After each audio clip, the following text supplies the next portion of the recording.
শেষ ঠিকানা যদি 3.5 হাত মাটি হয়, তাহলে কিসের তো ক্ষমতার দাপট? ভোর 5টায় মৃত্যু, সকাল 6টায় জানিয়ে দেওয়া হবে মাইকে, 8টায় শেষ গোসল করানো হবে, 9টায় তোমাকে নতুন কাপড়ে সাজানো হবে, জোহরের নামাজের পরে তোমার আলিশান বাড়ি থেকে বের করে নিয়ে যাওয়া হবে, 2টায় তোমার জানাজার নামাজ পড়ানো হবে, 2:30টায় তোমাকে কবরে নামিয়ে ফেলা হবে। মাটি দেওয়া শেষ হয়ে গেলে কেউ তোমার জন্য দোয়া করবে আর কেউ চলেও আসবে।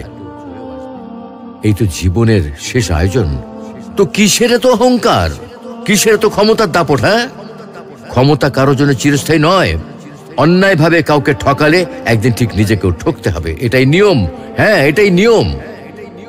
ভোরের সূর্যোদয়ের আলোতে যে পৃথিবী আলোকিত হয়, সন্ধ্যার সূর্যাস্তে তা আবার হারিয়ে যেত দেখি। অসত্য দিয়ে সত্যকে কখনো ঢেকে রাখা যায় না। প্রকৃতি